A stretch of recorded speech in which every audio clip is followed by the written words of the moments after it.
me define. Posso fazer isso o dia todo. O mal sucumbirá ante a minha presença. A verdade é que eu sou diferente. Todos nós temos segredos. No meu mundo significa esperança. Meu caro amigo Fernando! Só peraí. Só puxar isso aqui, não sei porquê, me deu uma. Deu um insight aqui de tirar. É verdade, né, cara? Vamos lá. Aqui tá legal. Caro amigo Fernando, você viu que a nossa amada Marvel, que nesse último tempo está muito odiada, ela veio com uma nova iniciativa, que é o quê? A oitava, Mais uma! A oitava iniciativa dela nos últimos 5 anos? É, por pois aí, é. né? Marvel Fresh Start. Então, que quer dizer o quê? Que quer dizer o quê? Vamos passar a régua aqui e começar tudo de novo? Um novo começo, né? Um novo começo. E é interessante porque ela saiu da nova Marvel, foi para All New, All Different, Marvel Legacy e agora a Fresh Start. Né? Eu acho que tem mais títulos aí, né, amigo? Começou depois de Vingadores vs X-Men, A nova começamos com a nova Marvel. Isso. Que não foi lá de tudo muito ruim, entendeu? Teve algumas coisas assim que incomodou, mas o saldo era positivo. A maioria dos títulos eram muito bons. Sim. Depois veio a totalmente nova, a totalmente nova Marvel. Que não era nem a totalmente nova e diferente. Que já Perfeito, você tá certo. Totalmente nova. Na totalmente nova Marvel, a gente já começou a torcer o nariz, que já viu as coisas meio esquisitas e veio os pecados originais, o Nick Fury, veio uns negócios assim, uns retcons sobre as histórias dos personagens. E a gente já ficou assim. Já deu um amarguinho na boca, né? Aí veio a totalmente nova e a totalmente diferente Marvel. E essa, meu Deus. E é até interessante a gente falar dessa fase em específico, da totalmente diferente, totalmente nova Marvel, porque ela tá chegando ao final e já vai começar a Marvel Legacy, né? Sim. Em breve aqui no Brasil já vai começar também essa nova fase, que também foi uma decepção, né? É porque ela foi muito curta, o Marvel Legacy, e não apresentou as propostas que deveriam ter sido apresentadas. Que todo mundo tava na expectativa e na esperança de que realmente fosse se concretizar. Na verdade, a gente já fez diversos vídeos de porrada. Falando sobre a fase All New, All Different, tanto de forma mais abrangente, falando sobre toda a fase da Marvel com relação a esse aspecto, como também de sagas específicas, que foi o Império Secreto, por exemplo, e algumas notícias que eu comentava. E vamos fazer um saldo geral, então, aqui, a gente discutindo para... Eu acho que o primeiro ponto, vamos conversar aqui onde que a Marvel errou durante essa trajetória, que a gente vai chutar aí que foi de 5 a 8 anos, de 2010 pra cá, de 2010 ou de 2013 pra cá, eu não vou saber agora de cabeça certinho, mas onde ela errou nesses pontos? Eu acho que o ponto mais crucial, que cara, pra mim foi a facada no peito de todo foi o Capitão América da Hydra. Foi tipo, a cartada final, foi assim, ela já vinha fazendo umas cagadas e ali ela se matou, porque primeiro que foi 100% negativo, ninguém gostou da ideia. Sim. E foi uma coisa que a gente já discutiu várias vezes, que mexia com o ideal do personagem, mexia com a memória saudosista dos leitores, das crianças que cresceram com isso. Você quando viu o anúncio, meu Deus, Capitão América Hydra, o que você pensou que a Marvel estava fazendo? Aí que tá o ponto, Coelho, que é bem interessante. Se você pegasse essa saga do Império Secreto, talvez nos anos 90, até nos anos 80, de uma forma muito isolada, ela não seria tão absurda. Ela continuaria sendo absurda, mas não tão absurda. Porque ela não tinha o alcance que tem hoje. Não só isso, é porque a Marvel já estava cagada inteira. Sim. Então, quando você vê esse tipo de coisa, esse anúncio de Capitão América da Hydra, e veja, a propaganda foi vendida de que não seria...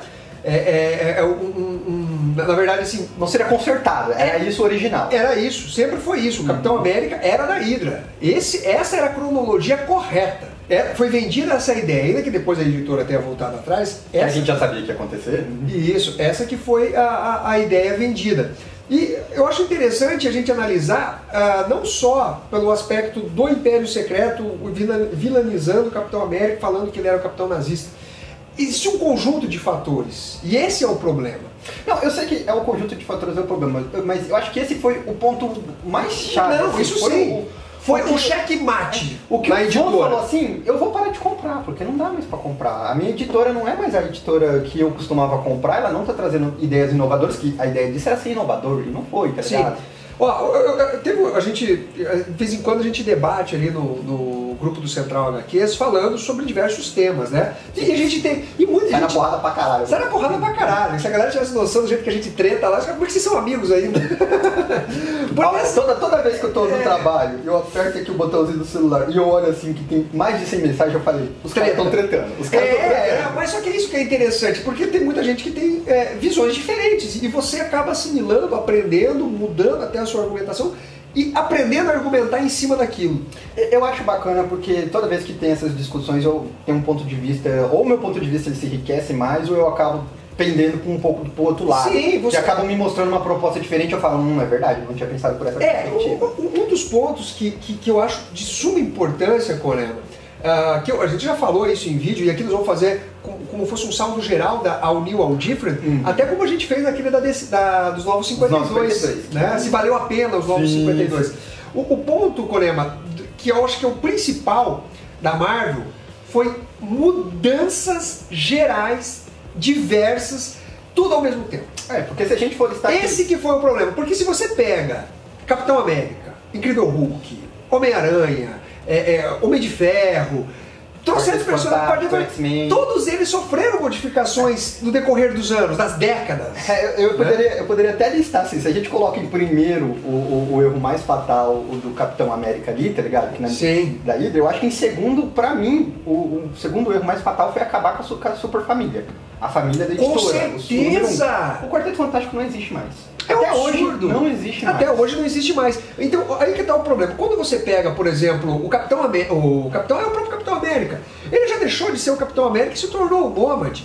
Tá? Ainda que você lá na época, o Capitão tornou o Nômade e tal, você sabe que é temporário, você sabe que aquilo vai ser revertido no futuro. Só que isso acontecia na revista do Capitão América. Tempos depois, na revista do Homem de Ferro, e não paralelamente, o Homem de Ferro era substituído pelo Rhodes. Sem problema. Isso aconteceu. O Hulk já foi substituído pelo Hulk Jones, pelo Hulk vermelho. O título já foi. Você entendeu? O Thor já foi o Thor Sapo. Já teve o Trovejante como Thor. Você está entendendo? Então todas as modificações já ocorreram. Não é novo. Não é inovação. Agora, tudo ao mesmo tempo, esse daí já foi o primeiro erro da Marvel. Mas aí também tem um ponto. Naquela época os títulos não se comunicavam tanto como se comunicam hoje em dia. Sim, e qualquer mudança que é feita muda o status do universo inteiro, onde que ele está sendo escrito. Sim. E a gente pode ver, por exemplo, teve Capitão América Hydra. A gente teve o Quarteto Fantástico deixando de existir. O Joe Storm fazendo parte dos Vingadores e o Coisa fazendo parte tanto da SHIELD quanto do Guardiões da Galáxia.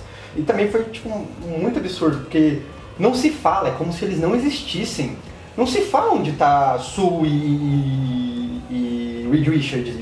Foi uma coisa que você claramente via que foi uma decisão de cinema sendo interferida nos quadrinhos e é uma coisa que não deveria acontecer, deveria ser ao contrário, tá ligado? Eu não vejo como os quadrinhos vão promover o filme. Ou como vão boicotar, que era a ideia, né? Eu boicotar, eu particularmente não vejo dessa forma. Com certeza a Marvel deve entender mais disso com relação ao cinema, porque está se dando super bem, né?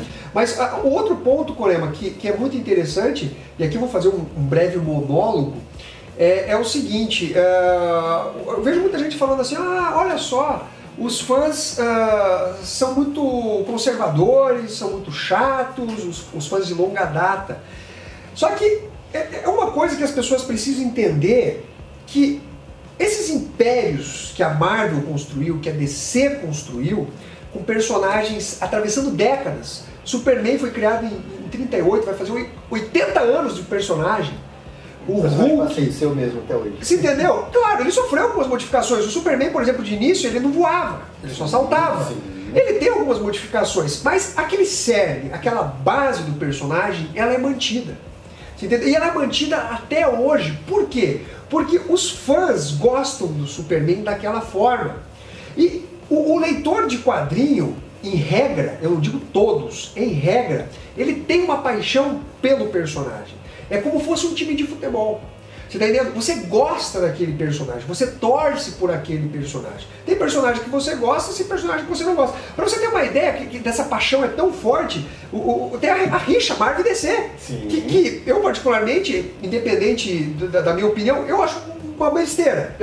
Sabe o que eu acho? Eu acho besteira. Eu acho legal pra ficar provocando, porque... Não, é legal por esse ponto, mas eu falo É assim... uma besteira, mas eu sei que os caras vão falar assim, ah, você é decenado, você tentou cagando. Mas outra, mas só que motiva as editoras a melhorarem. Só que o ponto que eu quero chegar nesse meu breve monólogo é que assim, você gosta de um determinado personagem. Você, por exemplo, gosta dos Lanternas, mas no teu caso é um pouco atípico, porque os Lanternas, você pode revisar, eles vão continuar sendo porque Lanternas. o Lanterna, ele não é apegado ao personagem em si, é um título. Então qualquer um que você colocar ali, contando uma boa história, eu vou aceitar na paz, porque é uma tropa, tá ligado? É, exato. Eu tenho 388 mil personagens que podem ser um Lanterna Verde e escrever uma história sobre isso. Agora eu, por exemplo, sou fã do Incrível Hulk. Tá? Como tem o fulano que é fã do Homem de Ferro, que é fã do Capitão América, que é fã do Homem-Aranha.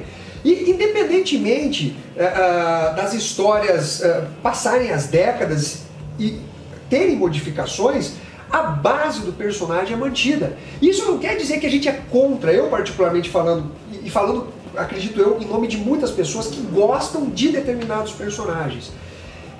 A gente não é contra modificações, desde que você mantenha as bases do personagem. Aqui a gente tem, é bem interessante que a gente tem dois contrapontos aqui. Eu sempre falo que você é um dinossauro dos quadrinhos e você é muito conservador com seus personagens, não gosta que eles sejam modificados e tudo mais.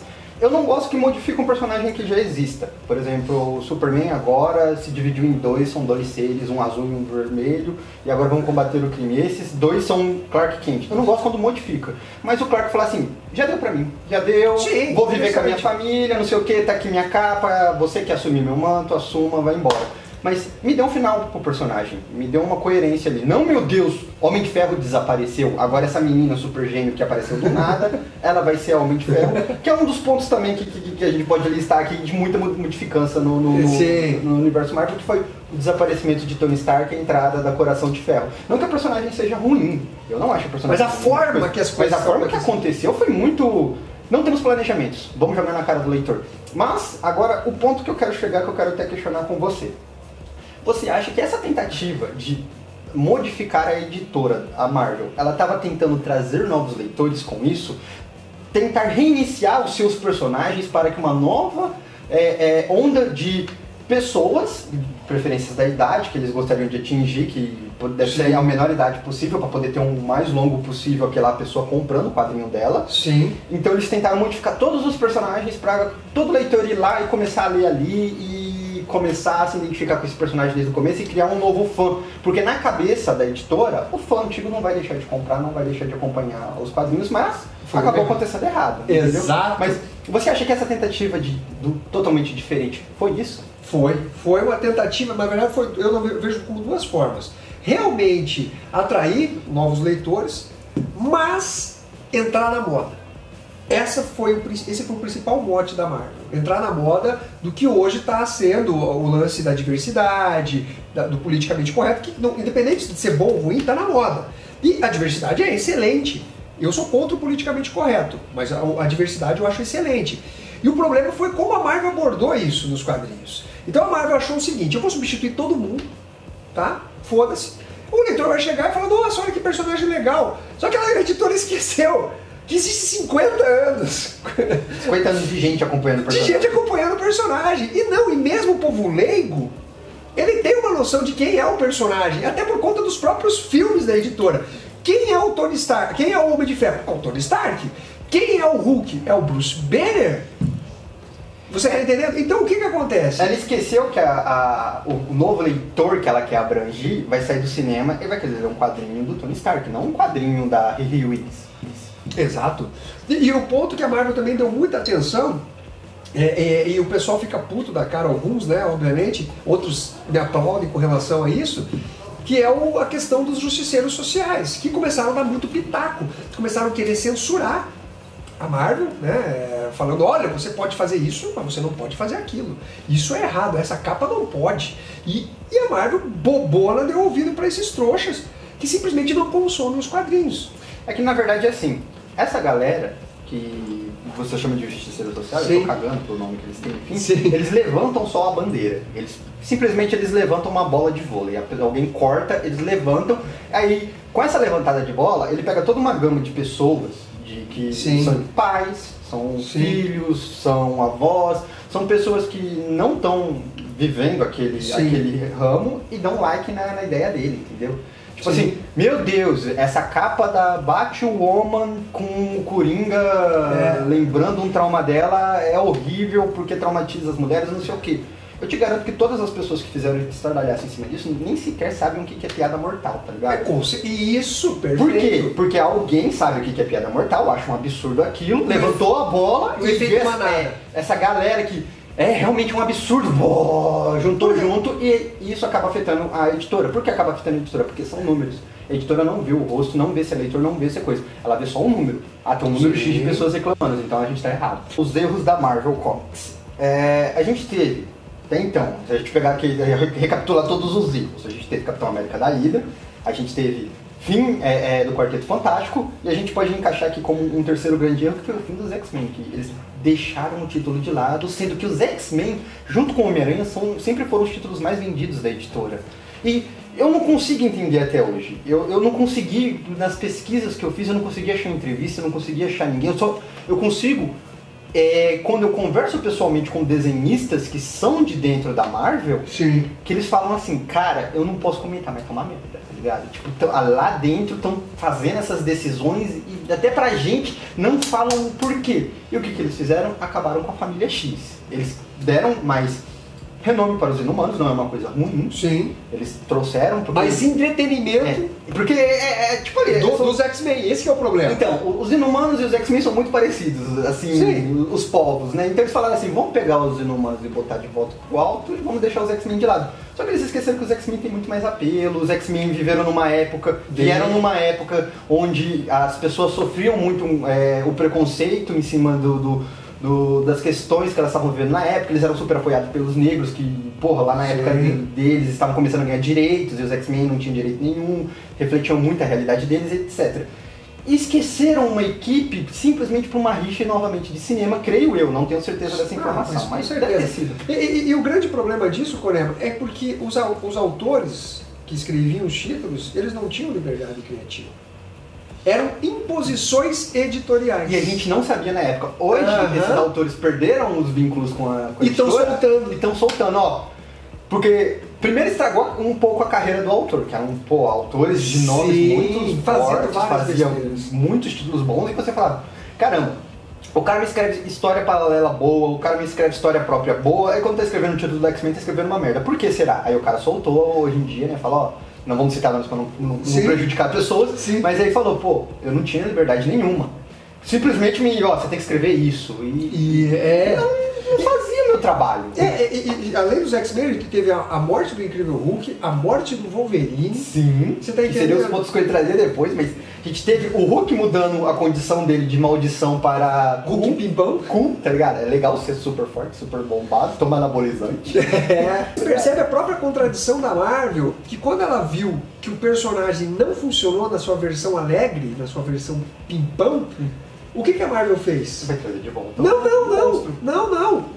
Em Marvel Legacy, ela estabeleceu a mesma personalidade do Bruce Banner no Ele teve contato com o Banner e notou de que é uma maldição e agora ele começou a, meu Deus, preciso me curar. Não é legal ser Exato. Então quer dizer, what the fuck? A editora tentou fazer um outro viés do personagem, falhou, e ao invés de voltar com o Bruce Banner, tá voltando agora, mas na época, o que ela fez? Ela mudou a personalidade do Amadeus Cho. E o Wolverine, cara? Eles mataram o Wolverine falando, chega de filme do Wolverine, vamos matar o Wolverine. Eles mataram o Wolverine e depois vieram com o velho Logan pro universo tradicional. Não foi uma coisa ruim, foi uma coisa muito boa. Pelo menos ele deu uma balanceada. Foi uma coisa positiva, mas qual o sentido de matar um personagem se você vai trazer um outro personagem velho, tá ligado? Tipo, eu não senti a lógica. Não tem lógica. Qual que é a lógica? Você tirar um personagem de um universo estabelecido, fechado, com uma história de grande renome, e colocar no universo tradicional. Não entendi o ponto aí, entendeu? E as próprias equipes criativas da Marvel eram muito fracas. Cara, pra mim também foi uma grande cagada que a Marvel fez, foi transformar o Doutor Destino em herói. Cara, o que foi isso, velho? O que foi isso? O Dr. Destino deixou de ser feio, deixou de ser deformado, deixou de ter aquele remorso dele de, meu Deus, eu não tenho nariz, e agora? O que eu vou fazer? E virou um cara pimpão, bonitão, deixou de usar armadura, começou a usar terno e mexer com Ocus Pocus. Ele é Ocus Pocus, pá! Eu sou o Harry Potter moderno. Cara, é muita descaracterização Então, e esse é o meu problema. E o dele, pra mim, foi a coisa mais gritante possível, foi ele. Aí o Tony Stark some, ele se torna um infame Homem de Ferro, com uma armadura igual do Homem de Ferro. Pimpão faz parte dos Vingadores, é um personagem cool agora. É um herói cool. Ele era um vilão super temido, um dos ditador. principais, se não for o principal vilão Marvel. Um ditador, um tirano, e ele se arrependeu e agora ele é cool. É esse que é o ponto que eu falei da descaracterização. E aí, Mas qual o sentido? Você entende? Qual é o sentido disso? Por isso, o que você fala? Por isso que eu tô falando pra você. Quando você tem um personagem estabelecido, se você quiser fazer modificações bruscas, compensa mais você criar um personagem novo. Tá? Então, que é o que a DC tá fazendo agora com o novo selo dela. Por exemplo, você pega personagens ali da DC Comics, os Lanternas Verdes, que é o Simon e a Jéssica, que são novatos. Entra na diversidade, entra na diversidade, que é outra muito, mulher. Que é muito legal. Sim. Você pega o novo Superman, que é o Superman chinês. O Superman clássico continua existindo. E existe o Superman chinês. De uma maneira muito bonita, tá ligado? Foi, é isso que eu tô dizendo. O Super China, que eu não lembro o nome, pode ser... O China pode até se ofender com isso, mas eu não tô tentando se ferrar com isso. Mas ele se inspira no Superman, no Clark, tá ligado? E toda vez que ele encontra com o Clark fica maravilhado como um fã. E eu me sinto muito na pele dele quando ele acontece isso. Sim. Caralho, velho, o Superman aqui. Porra, o que espera um dia ser um herói tão foda quanto ele é, tá ligado? E o ponto eu sinto falta disso na Marvel, mano. Então, o ponto é que você pega alguns títulos da Marvel, que é da fase All New Different, que funcionaram muito bem com as modificações, que foi a nova Thor. Sim, tá? Muito bem. Na verdade, a Miss Marvel não é exatamente uma modificação, ainda que ela use o uniforme baseado no que foi a Carol Danvers. Grandes histórias, ela lembra muito a fase do Homem-Aranha mais novo, divertida. Ela seria um Homem-Aranha pra essa molecada nova, tá ligado? E mostra aquela questão da diversidade, do choque cultural, mas sem parecer um vitimismo, um choro.